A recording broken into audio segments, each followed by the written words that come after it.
So, to begin with, I visited the abandoned Belchertown Public School twice in MA, once in the summer of 2015 and again in the winter of 2016. The first time I visited was with a friend, and the second time was the second time. For privacy, I will call my first friend M and the second J. So the first abandoned complex I was in was. First impressions of the campus were overwhelming, and the physical condition of the buildings was visually disturbing. It was to be expected, I suppose, but then things got tough. Now, I'm not one to rely on supernatural explanations, and I consider myself to be a very logical person. But there were feelings associated with Belchertown that have stuck with me and my friends forever, and certainly had an impact on me. Life.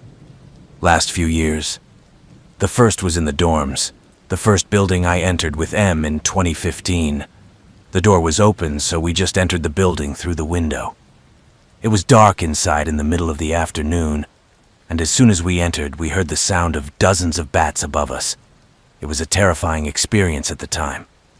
At one point, I was standing in front of the main door taking pictures, and M saw something walking across the street catching the sunlight. Naturally, I thought it was an animal, even though it was completely silent. That is, until M told me what looked like a black silhouette of someone walking quickly in front of the entrance.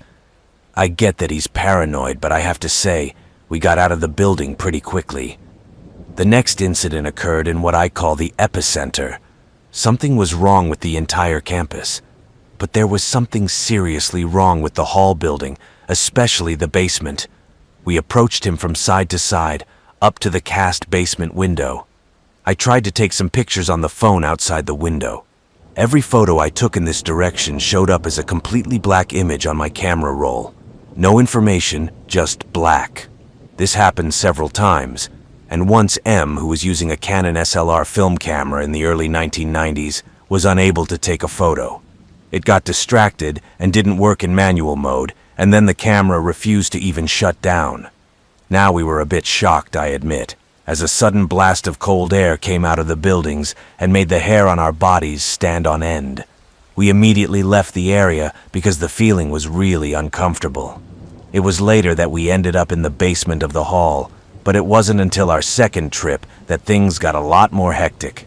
So I was in the basement with M and J when Jay walked into the dark basketball court with a flashlight and seemed to freeze in his tracks.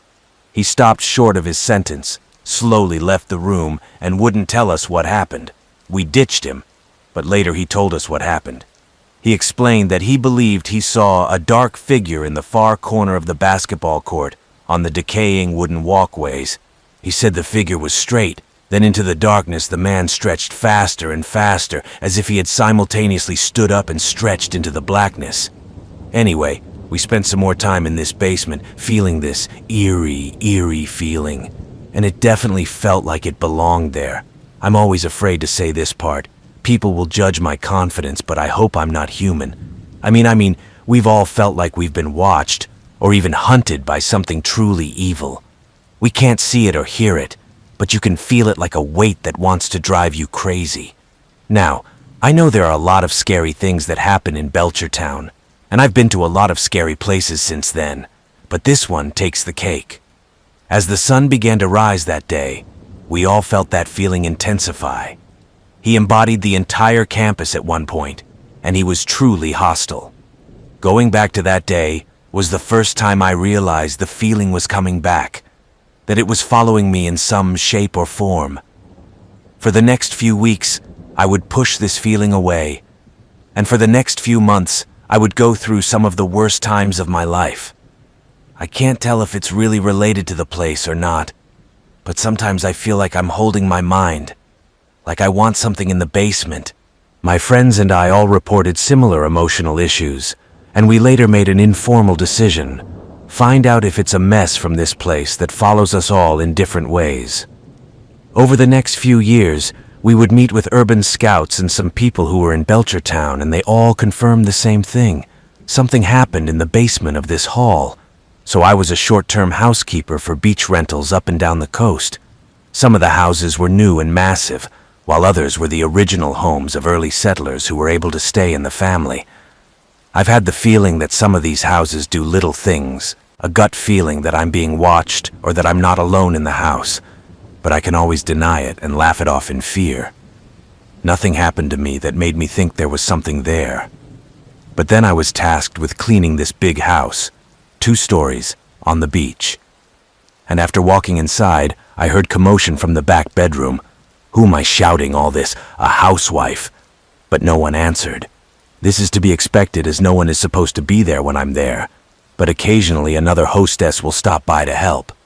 I did a quick check and found that I was alone, so I got down to business. How the house is set up now, downstairs, 3 bedrooms and bathroom, side by side and small. If you're in the bathroom, you look down a very short hall to the last bedroom with the other 2 bedrooms lined up in the hallway. The front door and upstairs stairs are parallel to the bathroom. L-shaped. I mean the layout, you can imagine it a little better because I'm not going back to get a phone. So I started downstairs in the bedrooms, pulling up all the sheets to wash, pretending I had someone in the house with me. But again, I dropped it. Without even thinking about it, I'd be looking over my shoulder as the pit of my stomach grew and grew. I'm good at being logical and calm and laughing at my fears, but this was really bad. I was really scared once, and nothing gave me a reason. The closer I got to my final bedroom, the lump in my throat would grow. So I left it alone and decided to tackle it while I was done with the upstairs kitchen, living room, and bathroom. When I got upstairs, I felt better, but my eyes were drawn to the stairs. I could have sworn someone just couldn't stand at the bottom, just waiting.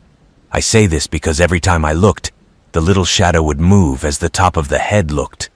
Even though I was upstairs, I was able to calm myself down, put on some music, and start cleaning. When it was over, I was able to climb down again with confidence. But when I hit the bottom, I was attacked by complete panic. I was frozen, wide-eyed, walking slowly and doing tasks quickly and quietly, always looking around. Finally, I went into the back bedroom and walked around the side of the bed to keep my eyes on the door. I pulled sheets and pillows, but I was going slower. Anxiety gripped my fingers and made them tremble. Then the wind blew into the room, though just under the bed, cold, and rushed my legs. And then it got very cold in one of my ankles. It felt like something was grabbing my leg, but it was made of cold air, and I didn't know what to do but turn away from the bed on the frozen edge. Then I went upstairs and sat on the porch shivering until I calmed down. I forced myself to make a logical excuse for it because I really didn't want demons to be real, and I had to do it now. I was so scared that I was ready to leave that house and call my job, but I knew they were going to fire me and I needed money. So I calmed down and focused on finishing the top floor. I went into the bathroom and saw that there was a painting, and I realized that there was no artwork in the whole house except for this one. It was 2 women hanging from the window, dressed in old clothes, I think from the 1700s, and everything but them and the window was painted black. And looking closer at their faces, I saw hatred. One girl was looking away angrily while the other was smiling at me, and evil eyes is the only way I can describe it.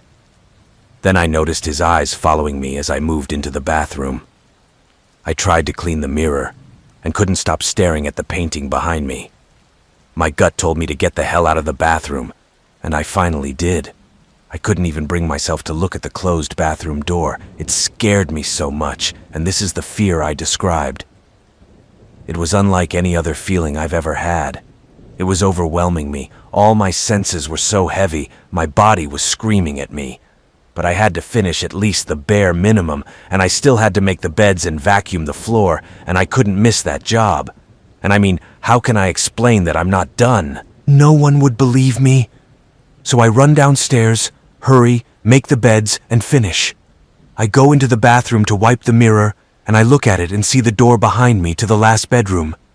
And I swear to you, there is only a shadowy figure standing there.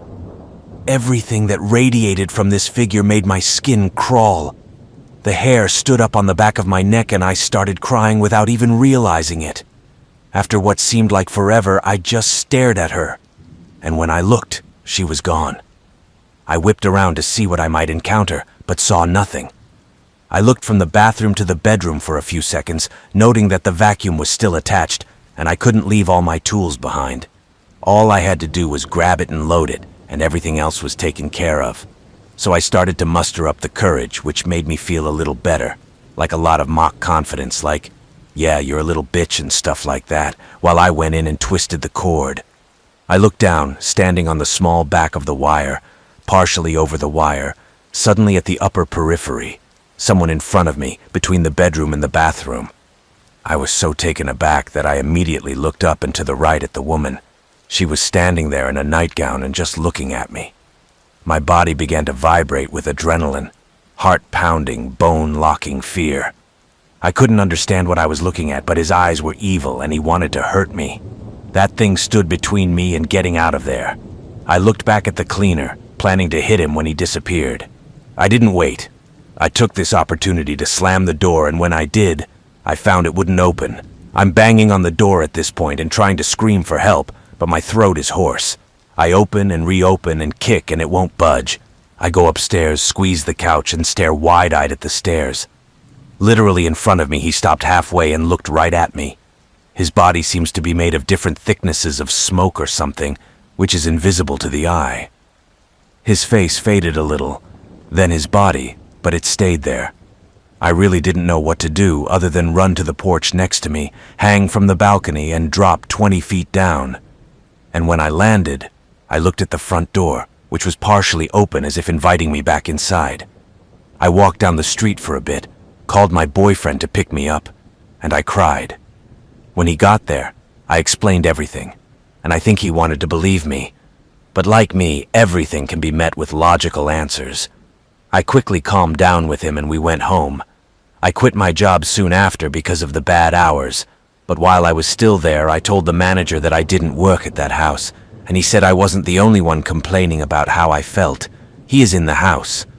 I didn't tell him what I saw because I didn't want him to think I was crazy, and he saw who had brushed me off and said nothing but a sense of alienation. I still have nightmares about this painting. I mean, why was it the only one and who made it? How old was he? I hate watching them die in my dreams, and it's been a year. I can promise you guys that I have never felt so scared, and I still can't explain what happened that day. About a year ago, I was in a very dark place spiritually and emotionally. I rarely prayed, and there were so many insecurities, worries, and problems in my life that it was difficult to get through the day. That's when I started seeing these dark figures in my room almost every night. I don't remember when it started, but I remember the worst nights to this day. Usually they show up either at the bedside or at the end, evil and blacker than black. I've never had sleep paralysis, and never had anything like these things in my room, but I still saw them. It was pretty bad. Actually, I had to sleep with a flashlight next to my bed because the only way to get rid of them was to quickly shine the torch when I woke up.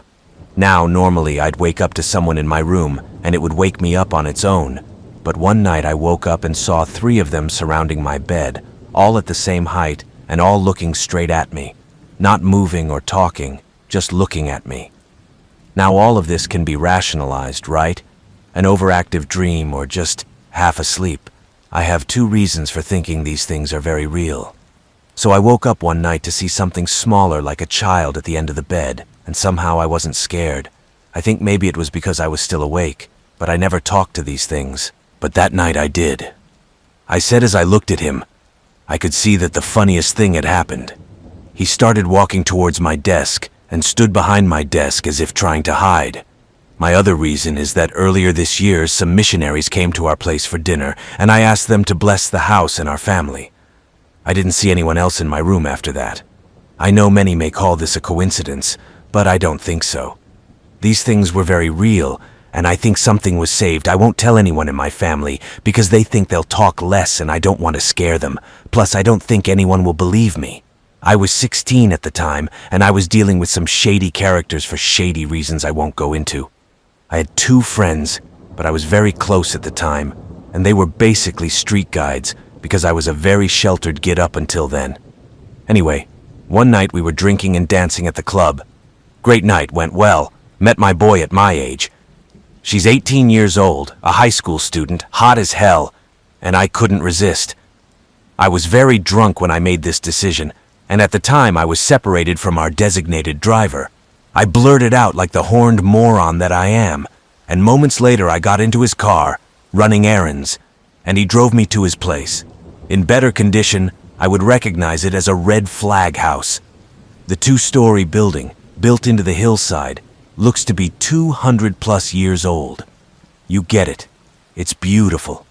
He turns off the car and tells her to wait there while he goes in to clean and get ready. I agreed and he turned inside. I think I waited an hour and a half and finally got tired of waiting and went out and started walking up the hill toward the window.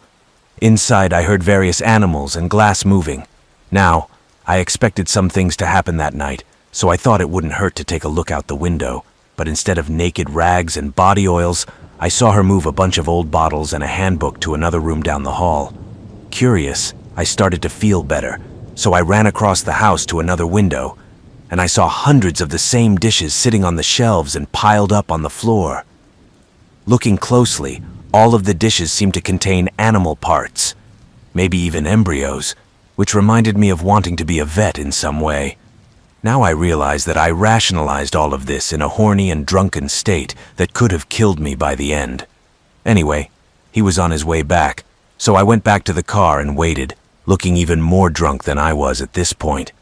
He got me out of the car and we started walking right away. Then he started walking me home. At this point, I was starting to drift away from the previous information I was just starting to process, but it physically drove me home and I seemed to stumble and turn back to him. But he grabbed me by the shoulders and pushed me harder. I was smart enough to be scared. But we walked in, and the first thing we noticed was the smell of home, heavy chemicals and shit. He told me to wait in the lobby again, but this time he was much louder. She booked it in the corner, and soon I could see her kitchen through the living room shutters. There was blood and dirt everywhere, and fur and feathers. I immediately opened the door, got out, and knocked on a tree to close it before I ran faster than I could run around the house. I never want to know what he's doing there, but thinking about the possibilities makes me sick to my stomach. I haven't been out like that since, and I don't plan on doing it again. So I was 13 at the time. It was coming up for my mom's birthday, and I didn't know what to get her, so I asked my aunt for help. We agreed to meet in town after my piano lesson on Saturday afternoon, so we didn't have to rush. I went to piano lessons as usual and left my books at home and went to the bus stop to catch a bus into town. While I was waiting, a taxi pulled up, and the driver climbed out the window and yelled, "Hey, are you going? I'll give you a lift." I replied that I couldn't get a taxi without going closer to the taxi, plus the bus would be there in a minute. It was late, as usual. The taxi driver insisted that I get into the taxi, and that he would not tell me to go into town. I refused to enter, but his tone became aggressive as I demanded to enter the taxi for the next few minutes. Someone else arrived at the bus stop, and the taxi driver quickly swore at me not to get into the taxi. I told my aunt what happened when I met her in town, and she asked if I had my license number so she could report the incident. I explained that I didn't want to walk closer to the taxi to get a number, and that he would look up the fare first. My aunt is sure if I got in that taxi, they wouldn't drop me in town, but take me somewhere else. And she tells me to get lost next time, or I'll scream if they try and run. For most of my childhood, my father and stepmother lived in this 1950s house and terrorized me on weekend nights when I had to stay there. Most nights I stayed there, I would wake up at some point in the night and hear the music of a symphony orchestra downstairs, or the sound of monks chanting. It scared me so much that I couldn't even get up to wake up my father. I just lay there, paralyzed with fear. One day, when I was a teenager, my stepmother briefly and casually told me that she could see spirits. She and my dad are incredibly religious, so it's not something she likes to talk about. He doesn't want to see them, and unfortunately he's a realtor, so he sees them often, as you can imagine. Anyway, he tells me that he often sees the spirit of the old man and the little boy, but they are not supposed to be together. There are also many small events in this house. I remember my aunt, very dignified, afraid of our dining room or dining room table. She never opened it. I remember one day my dad came downstairs and found a pile of dirt in the closet in front of the laundry room door, and I don't know how I got there. We also had ADT, and the alarm system would sometimes go off in the middle of the night without explanation. One day, my stepmother was alone at home in the back of the house on the first floor, and every time she woke up when she heard a noise from the room. There were 3 DVD players on top of each other on top of the TV, and the DVD stack in the middle was now lying in the middle of the room, and it hit the floor so hard that the flap in the middle believed the discs had broken. One day, my father left home alone and quickly left for work. He was gone for maybe 20 minutes, and when he came back, there were lots of flies in the garage around the windows. Of course they weren't there. One night I woke up and heard what sounded like a small ball being thrown down the stairs. I went back to sleep that night and never mentioned it. But a few weeks later, my best friend Josie spends the night. We sleep in a spare room in the big house. She wakes me up and tells me she heard what sounded like a deflated balloon in the lobby.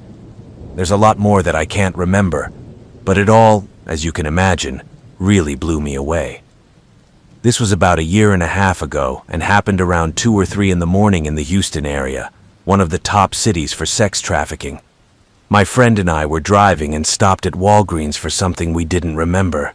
I got out of the car to go into the store and saw a white van sitting outside. I didn't think anything of it at the time, so after shopping, I head back to my friend's car. As we drive out of the lot, he says the tire pressure light is on, so he needs to stop to get air. For some reason, we stopped at the most sketchy or remote gas station, and it was also closed. Dumbest decision I know, but we both got out of the car to put it on the air, and after about a minute, I started to feel this intuition rush in. It was time to go. Following my instincts, I tell my friend that she and I need to leave because I don't feel very good about something. He agreed and dropped the air pump, I kid you not. As he put the hose on, the same white van from Walgreens zoomed up to us at that gas station. It all happened so fast, but I yelled at my friend to hurry up and get out of the car. As soon as we got into the car, the door of the van opened very quickly, and out came these huge people. Thank goodness we were in the car on time, because if we had waited 30 seconds longer, I wouldn't be writing this. We pulled out of the gas station, and of course the van started following us until we eventually lost them. I have many theories about this situation, but one of them is that they may be sex traffickers and saw me at Walgreens as an easy target. I am an amazing female gay man who decided to search for me and my friend who is actually a girl. However, one thing is certain. I know their intentions were not good at all. Be careful here, hey. When I was younger, the show Ghost Hunters was a new thing. My friend and I used to hang out at a local ice rink in AZ with Flagstuff and summon spirits for fun. I will never forget that first night. The first night we saw that the soda could rise and be suspended in the air for a second and then come down. There's a shed near the ice rink, there's a garage door, and there's a knock on the door, and the lights come in. The only way in is through the gate or the garage door, and neither is unlocked. We started telling other people about it, and the next thing you know, people were going around the woods in Buffalo Park, around the arena to call the spirits. We saw full body visions with red eyes. 3 people all saw a little girl turn into a wolf and run into the black darkness at the same time. Seeing our yellow eyes and hearing a drum, several people were with us, approached us, and at the end it sounded like someone had hit. The drum beat in front of us and everyone ran in fear. Some of the wild stuff is that other people find it hard to believe the stories I know, so I tell them very hard. But I know the truth and my friends know the truth. But anyway, years later, I passed the religious phase and became a Christian after straightening out my life. One day when I was praying in my room was thrown around. I heard my name sound like a chorus. I heard some demonic voices in my ears. I could feel them breathing after I prayed to God for help in my strange encounters. And then it stopped and didn't resume for another 2 years. So I was sleeping in my room with my girlfriend, and when she woke up next to me, I saw what looked like black strips of black fabric that had a smoky texture to them on my daughter. Half awake, I reached for it and shook it, then saw what looked like the Grim Reaper on the ceiling. It was a large cloaked figure. It was a black, smoky texture, but you could see the outline of its body like arms, head and body. His clothes moved like they were alive. It's really hard to explain, but I felt like every part of this thing was somehow alive, an energy you could feel. He bent down as if trying to get a better look at me, and that's when I lost him. My body automatically began to scream from its own power. More than I had ever screamed before, I couldn't stop it. The feeling of awe I felt that day is the most surreal feeling I can ever explain. It was the most terrifying experience I have ever had. My screaming daughter woke up.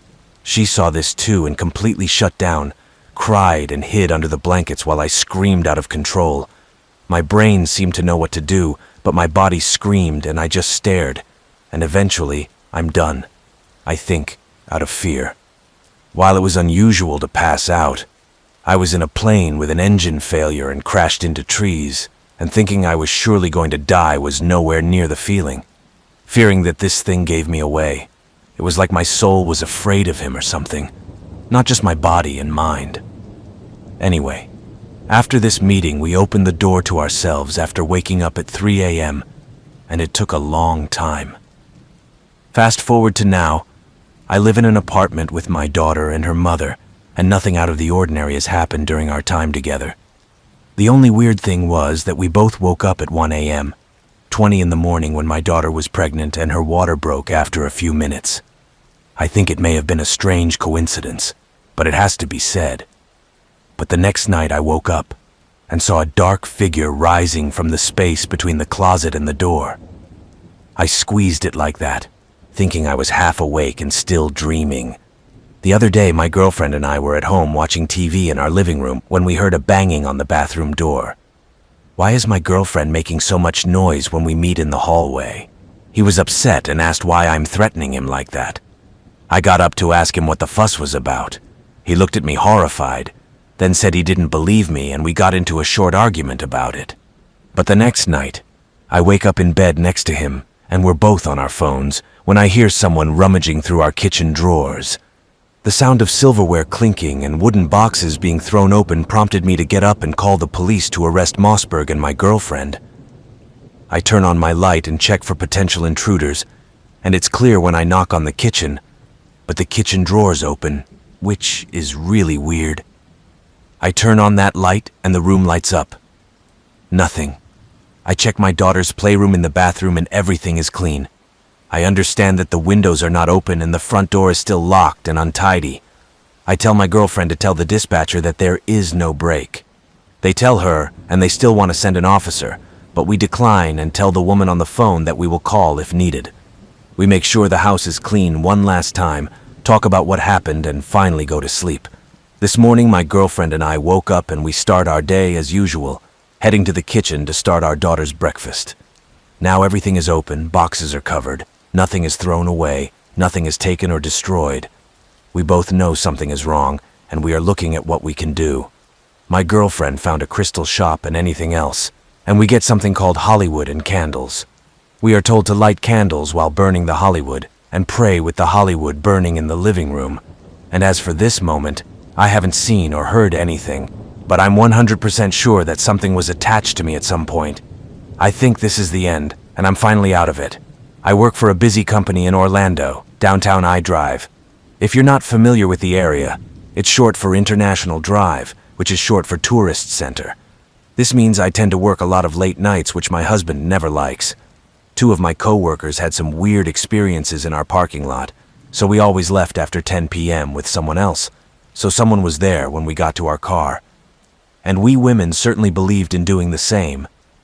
On this particular night, I closed the store around 1:30 a.m. and drove off, waving goodbye to my coworker with one hand and dialing my husband's number with the other. Even though we lived about 25 minutes away from my job, we liked to call each other from wherever we were, so we could let the other know of an expected visit. Plus, on the nights I shut up, it was nice to fill him in on nocturnal adventures and current gossip. It's also a good time to remember that I used to live in a not-so-great part of Orlando.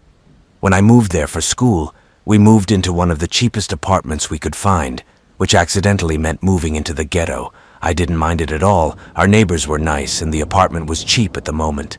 But anyway, as I continued driving, I was too busy complaining about my long shift, and I won't be home until at least 2 a.m., and I turned onto a normal side street that connects 2 state roads, and at the end of that road was my complex.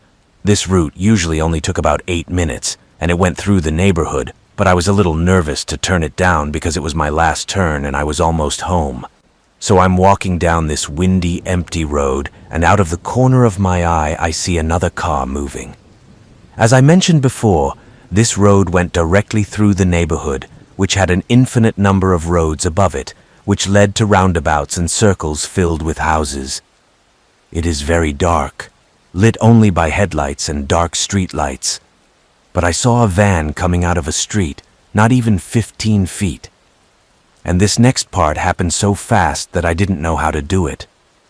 I see shadows inside the van, in the passenger and driver's seat, and then suddenly a man appears from the passenger side window with a pistol. At this point, he fires several shots at the corner house near me. My heart goes out, and all I can say is, "Holy crib." My husband was still on the phone with me and heard the gunshots. He gets angry asking what happened. I am fine. I just saw the disc. As I pass the house where the shooting took place, the wagon driver pulls out onto the road I'm walking with his bark and flies after me. At this point, my heart is pounding. The attackers are behind me, the only car on the road and the only witness to their crime. I tell my husband they are behind me, and he talks to me quickly and tries to calm me down, but my eyes can't move between the rear-view mirror and the road ahead. The van behind me veers off the road, falls a few feet, then backs onto the bumper. I say out loud that I don't know what to do, and my husband tells me to go to our police station if they keep following me. Then, suddenly, out of nowhere, the driver whips it to the left and around deeper, leaving me stranded on the road once again. I was home within minutes, and my husband was just as shaken as I was. He said he could still hear those gunshots on the other end of the phone, and was waiting forever for him to say something to me and tell me what happened. The next morning, I saw the police on my way to work, but I never knew how bad or how deadly the shooting was. I have since moved out of the area and hope the 8-minute drive from my house will not have to be witnessed. So this speech happened like 5 minutes ago, and I'm still in my PJs because I'm too scared to go home.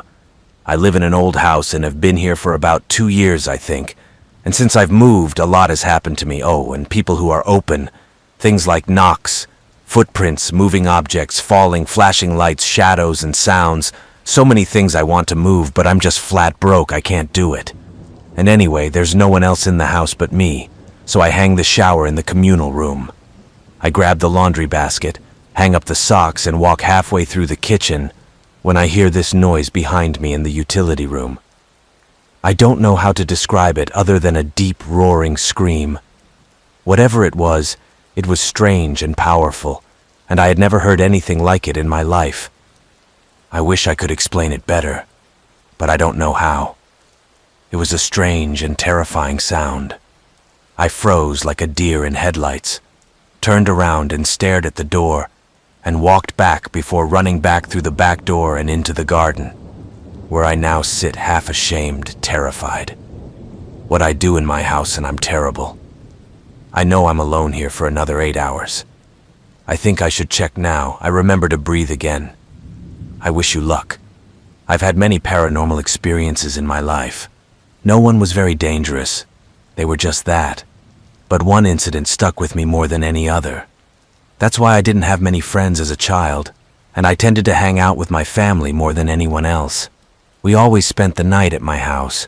We used to watch movies, eat snacks, and eventually it all happened in the living room. This happened when I was about 8 years old. I was sleeping on one of the couches. My youngest cousin was next to me. The other two were across the room, and I woke up in the middle of the night because my closest cousin was coughing, which was just like her. Even panting, I turned around and looked at him when I saw this. Rally in the dark. At first I thought it was my eyes playing tricks, but I stared for a few moments and began to make out a shape in the hallway light. The thing, whatever it was, looked skeletally thin and not quite a cloak, but more like a hooded shawl and looked very old. He seemed to fall apart if I touched him, and he knelt over my cousin as he continued to pant, as if he was very interested in me. Then he saw me. The figure immediately stepped back and stood up. Must have been at least 8 feet away as it reached the ceiling. He slowly walked back into the dining room, and my cousin stopped the coffee.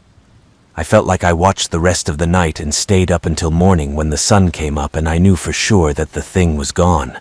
I didn't feel safe at home after that, and a lot of things happened there, but this was the scariest.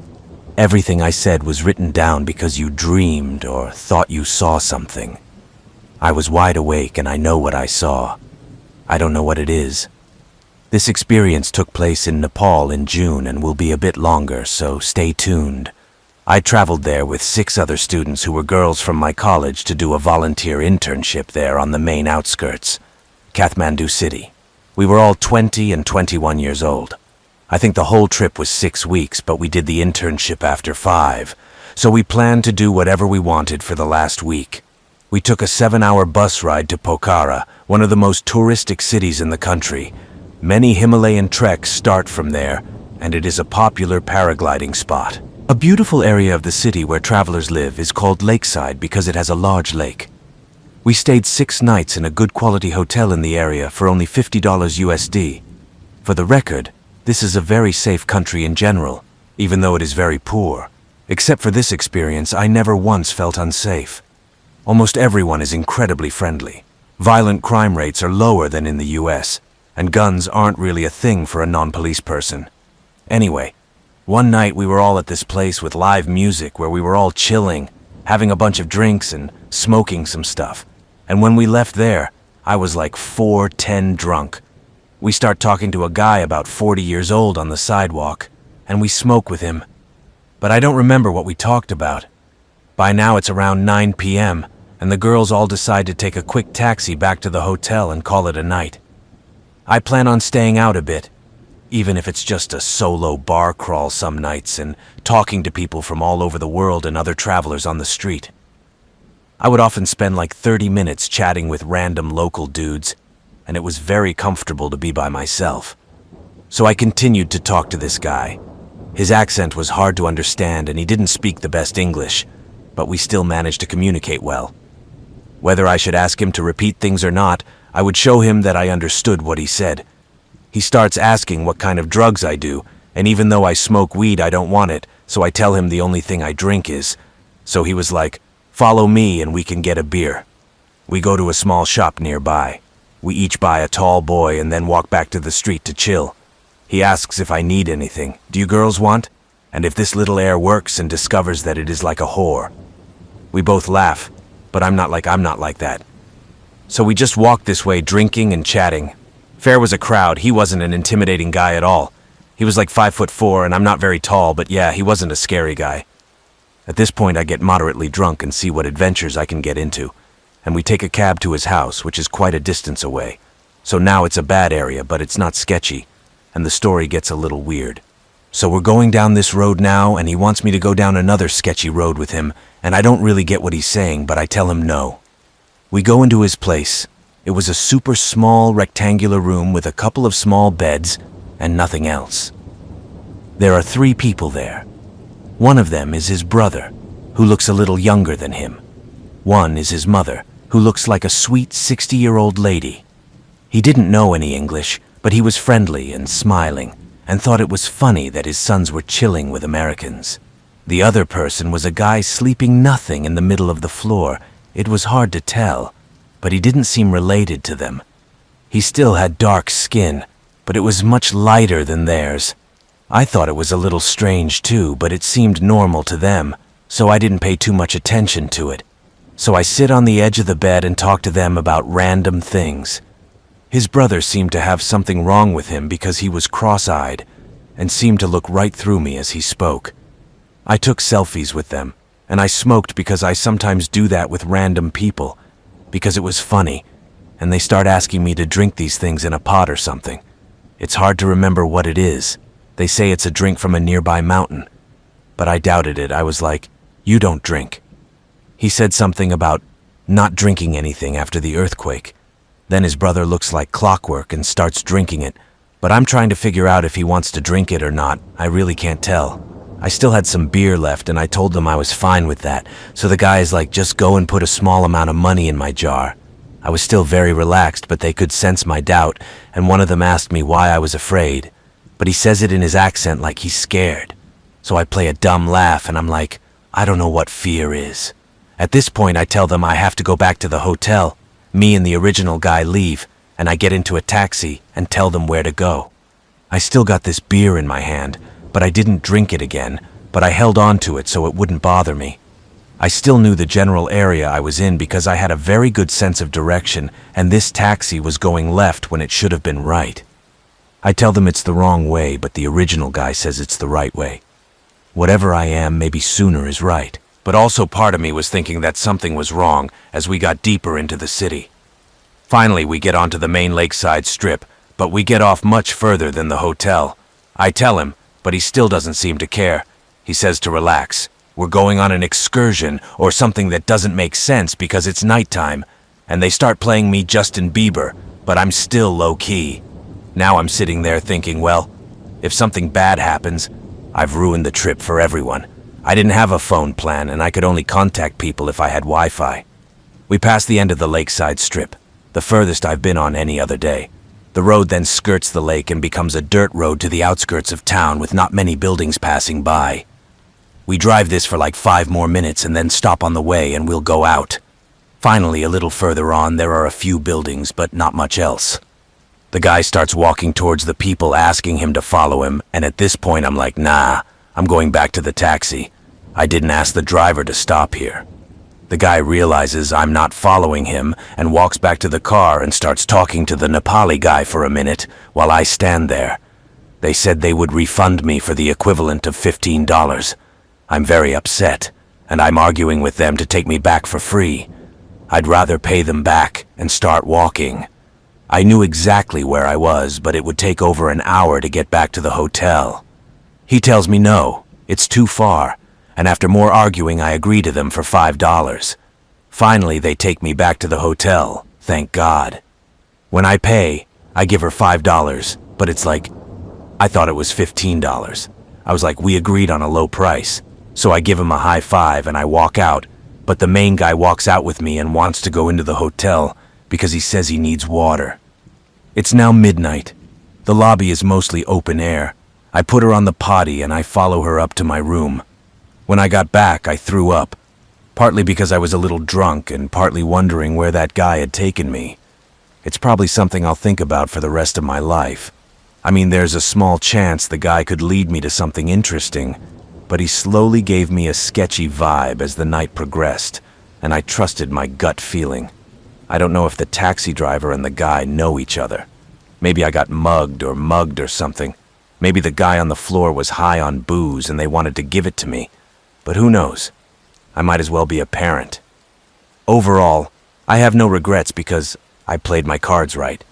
I sometimes do stupid things when I drink. It's good that I stopped drinking. While the whole trip is awesome, you're safe if you don't do stupid things like me. It is one of the coolest countries and I hope to go back one day, but I'm curious, what do you guys think would happen if I went after this guy? I live in a very small, quiet street in the mountains. Not many people know that my street exists, and it is very difficult to find. I work from home, so I'm home all day, and the only person on my street would be my next-door neighbor, who's in her 70s. I am very close to him. He is very vigilant about going down our street. He often sits outside the window enjoying the fresh air and watching the birds. Our houses are all very close together and they are small so we can hear someone knocking on the door. So this day I was sitting in my room on my laptop and I heard a scream at the top of my lungs like something or someone was chasing her. He started banging on my door and yelling, "Let me in." He was so loud and aggressive that my house was shaking. It sounded just like my fiancé, which really surprised me, but my dogs grew up barking and they would never have heard of my fiancé. I got up and looked through the hole in the door, and to my surprise, I couldn't see anyone. I couldn't see anyone from the windows, front or back. I called my fiancé, and he said, "Stay inside and call my next-door neighbor Bernard." So I called him and told him what happened and asked him if he heard. He was really confused. He was feeding the birds in the street at that time and did not hear or see anything. It really shook me because everything was so real. I could feel the house shaking and see the reactions of my dogs. I was absolutely terrified, and to this day, I don't know what happened and maybe I never will. This happened last year and it still gives me a chance to reflect. I left work and headed to my friend's house. My work is right outside the city. It's very rural and it gets really dead at night. My friends live further away from my work in what I guess you would consider a country area, and the closer you get to home, the roads get more deserted. And I stopped work one day and went to my car and called my friend to talk on the phone while I was going to her boyfriend's house. I looked both ways before pulling out of the parking lot, but there was no one else I saw on the road. It was so far away. I made it a mile away. I see headlights from behind and quickly get out. It was a lifted full-size car, and it got so close to my car that I could see its Chevy badge on the grill out my back window. I thought he was trying to pass me, so I rolled down the window to signal myself, because the road was only 2 lanes, but instead he started to lean on his horn. Mind you, I'm not a slow driver. I was doing 55 when I was 45, so it's not like I inconvenienced him with my speed or anything. I tell my friend what happened, and he tells me to move on and eventually leave me alone, but he sticks behind me for at least another mile, giving me some respect from time to time. Eventually it would flash its lights for a few seconds, then it would slow down to about 100 meters or two, and then it would get on the floor to fly really fast behind me. He invented me in the back. At this point I sketch more, and my friend tries to calm me down and tells me to keep driving. I am really afraid that he will beat me and I want to leave, but there was no business located far from the city. In fact, there were really no places to discover, just fields and some houses. I decided to floor it and thought the Corolla might not be a Formula One car, but it's faster as hell than an old pickup truck and I can get quite a bit farther. I got to 85 and looked at him and he didn't seem to be trying to catch up. I felt a little safer and thought it would give. So I went back like 60 and let my friend know it worked. I still had tunnel vision from the adrenaline, but I didn't even notice him flying behind me until he hit me in maybe 85 or 90. I realized he shouldn't have slowed down, so I braced myself for the impact and told him my friend was going to pass me, but instead he flew in front of me, missing my car by a few inches. He cut right in front of my car and slammed on his brakes, causing me to get behind him. I was able to stop just in time and he slowly started moving forward. He stopped a few times along the way, as if gathering me to pass me. My friend said her boyfriend was on the phone with the police and was keeping them updated, and I stayed on the phone with him as long as I could. After a while I saw my friend's street sign, and she assured me and her boyfriend that they were waiting outside to pull me over and that the police were on their way. He also told me to get into the driveway and stay in the car until he was gone. He made what should have been a 10-second walk down the street, a very difficult process, as he stopped in front of me. The next part was my fault because I instinctively flashed my blinker to let me know I was about to turn onto the road. So he whips up the porch to cut in front of me again. My friend's house is around the corner, so she and her boyfriend could see everything now. But I had a little ways to go before I pulled into her driveway. The truck was parked in the middle of the road this time, and it wouldn't move, so I tried to drive around it. As I started to pass him, he dropped it to the floor and cut to the left, almost hitting my front end, blocking the road. I felt braver now, and even though I knew help was on the way and I had friends, I lay on my lap, yelled choice words and told him to move his ass. My friend and her boyfriend reached the edge of the property where we were. I think the driver noticed them and slowly started to move out of my way. I pulled into the driveway as fast as I could and looked in the rearview mirror as he slowly pulled into the driveway. I couldn't see his face because it was so dark and he was so far away, but I could tell he was always looking at me. My friends caught up to my car and it pulled into the driveway and I watched my friend approach the truck. I heard him say, "We have to leave now. The police are on their way." They looked at each other for a few seconds before slowly continuing. His neighborhood is a big loop, and he never came out, so we felt adventurous and walked around the block, looking for where he went while we waited for the police. We parked the truck at home and returned when the police arrived. We told the police where the truck was, and the officer informed us that there was no answer at the door and that he must have left. Neither her boyfriend nor her mother, who lived there forever, recognized the truck or the person. If I remember, his mother also knew the people who lived in the house where the truck was parked. As far as I know, he was never seen again.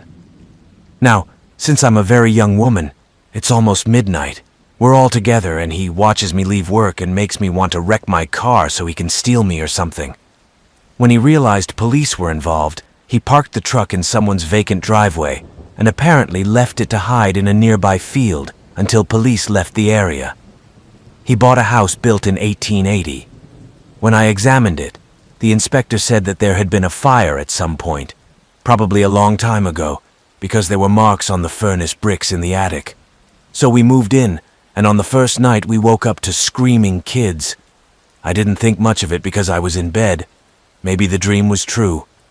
But fast forward 2 more months later, 4 of my friends and I were in the dining room, and the smoke detector in my room went off. I run down the stairs, and he stops. This happens 3 times, and finally I climb the stairs, lower the roof, and remove the batteries. Everyone was really surprised. Amazing electrical stuff goes on, lights, TVs, things like that. Then about a month later, I was in bed in the middle of the night when the smoke detector in the basement started going off. But there was no smoke. At this point, I have to admit I was a little scared. I wanted to do some research at home, but came to find that the city's historical records had been destroyed in a fire. But the last straw fell asleep, and my dog woke me up barking at the wall, and the door slowly opened with the open doorknob you pressed. It's been 10 years, and I want to reach out to the new owners to see if they're going through the same thing as me, because I'm pretty sure this house is doomed. Honestly, I'm so sorry. If this is everywhere, I don't know where to start, so this isn't helping either. I think that's all I'll say. This might be too long. As a child, I believed in demons completely, and the idea of them intrigued me. But as I got older, seeing shows on TV or videos on the internet that were blatantly fake, or at least highly dubious, turned me into a non-believer, or for the most part, highly dubious. Now I am 21 years old and moved from my aunt's place to my own apartment. It is a very old building, 100 plus years old. It's a huge house turned into a complex of 4. It also has a historic building plaque outside, but I can't find any information about it. 3 of the 4 apartments were renovated just this year, which was and was not then. Right now, he's in a building with me and him. I'm upstairs on 1 floor, and he's on the other side, 1st floor. I have been here for almost a week. Of course, I heard your old building sounds. I could have sworn I saw movement out of the corner of my eye a few times in the first couple of days, but I didn't think much of it. Everything seemed fine until last night. So I lay down and watched YouTube on my phone, not on my back or on my side, holding my phone. Finally, my hands got tired, and as I placed my phone on the bed, I swear to you, from behind me holding my phone, a very faint, shadowy head or face was there and quickly disappeared. Now I realize this sounds awful, but I was really tired, and I was looking directly at the bright screen of my phone, and what I was seeing was very faint. So if I had seen anything, it must have been a minor hallucination, or an eye trick or something. I slept well, got up and went to work, came home and rested for a few hours in a very good mood, showered, went to bed, fell asleep between 2 or 2:30 a.m., and woke up sometime in between. 3.30 and 4. It is normal for me to wake up many times during the night. I lie on my right side and stretch a little bit, and just lay there for about 5 or 10 minutes. At this time I am wide awake and the night is still silent. And it's time for me to turn around, and as I thought, it happens without thinking. Because, clear as day, from the direction I was flying, no more than 7 feet from me, a normal conversational female voice said something. In my absolute shock and disbelief, I couldn't quite catch what he was saying. I believe it was 3 syllables or words, the first of which was mine. At this point, I'm obviously very scared. I start shaking, sweating and crying, because the sound was incredibly clear and felt real. And I can tell you with absolute confidence that he must have been in his 20s, and he came from about 5.5 feet off the floor. Also, to be honest, it didn't seem like his words were directed at me. I can't say why, though it felt like someone really answered my question, but maybe it wasn't about me. I don't know. When I regained my courage, I tried my best to recreate what I had heard. I thought my bedhead had somehow made a sound I recognized as a woman's speech, but I couldn't for the life of me get out of bed and even remotely hear a similar sound, even if it was as loud as he said. I've also had sleep paralysis many times, and I can assure you it's not. Like I said, I'm totally 100% awake. Also, I didn't think about it at first, but the sound from the side of the room is the same side of the room that I thought I might have seen that little shadowy head figure the night before. I'm still confused. I'm crazy. I don't know what's going on. I know for sure that I have never experienced anything like this in my life. If you've listened to this, I applaud you and appreciate it. If you have experienced this, I would love to hear about it. I want to know that I'm not crazy. Also, my mom gave me a tape recorder, and I don't know how much it could record at one time, but I would see if I could record it while I was sleeping all night. I'll let you guys know if anything comes back. The story took place over the past 3 months, less than a month ago. Things have taken a drastic turn in the last 2 weeks, which I'm still trying to fully process. 3 months ago, my roommate Chloe and I moved into a perfect apartment in a 6-bedroom building down the street, and we instantly fell in love. CLU and I are both in our 20s and have moved from a small town to a big city in the past 5 years, so we feel like adults living in this space. Within the first 2 weeks, we began to suspect that we were very close to a domestic dispute going on between the tenants upstairs. At this time, we had never seen or met them, and therefore did not know the context of the relationship. The man's intense anger, the lack of aggressive insulting comments, and the inaudible mutterings led us to believe that the woman might be in a potentially violent situation. Chloe and I decided that we would try to listen and maybe help the woman if things went too far. That is, if we never met. For the next 6 weeks, we continued to hear him, but we saw no one and nothing real happened. When it was really loud, we tried to record it on our phones.